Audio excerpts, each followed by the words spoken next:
L'Église catholique fait mémoire de saint Romain et Lupicin et de bienheureux Daniel Brottier. Saint Romain et Lupicin. Le beau vieux nom de Romain connaît un regain de faveur.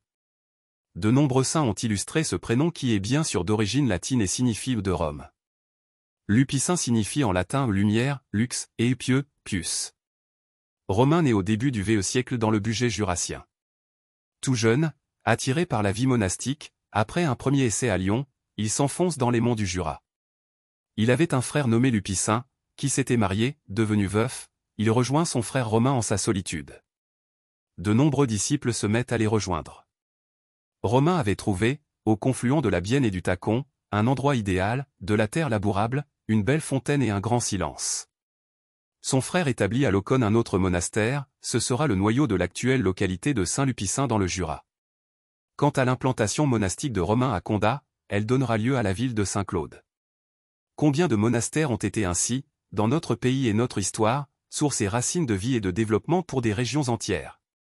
Bienheureux Daniel Brottier. Né près de Blois en 1876, Daniel Brottier entre chez les Spiritains.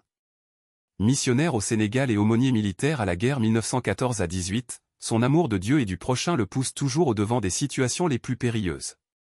Ce sera surtout à la tête de l'œuvre des orphelins apprentis d'Auteuil, en 1923 qu'il va susciter étonnement et admiration, par la force de sa foi et l'originalité de son action. Il provoque même le ciel par son absolue confiance en Dieu et en Thérèse de Lisieux sa complice. Mort à Paris le 28 février 1936. Daniel Brottier est béatifié par Jean-Paul II en 1984. Ainsi étaient deux frères, deux moines, deux monastères, deux villes avec des différences complémentaires. Romain était doux et indulgent, Lupicin était sévère et intransigeant.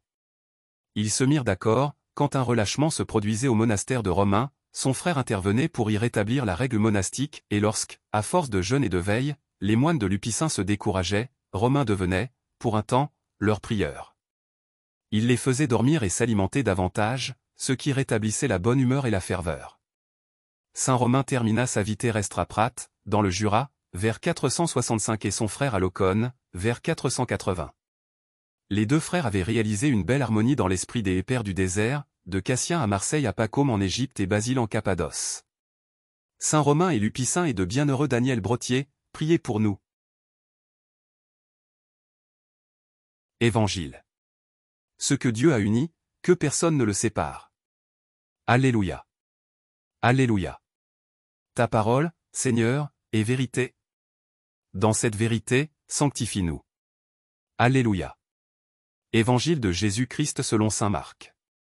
En ce temps-là, Jésus arriva dans le territoire de la Judée, au-delà du Jourdain. De nouveau, des foules s'assemblèrent près de lui. Et de nouveau, comme d'habitude, il les enseignait. Des pharisiens l'abordèrent. Et, pour le mettre à l'épreuve, ils lui demandaient: est-il permis à un mari de renvoyer sa femme? Jésus leur répondit: que vous a prescrit Moïse?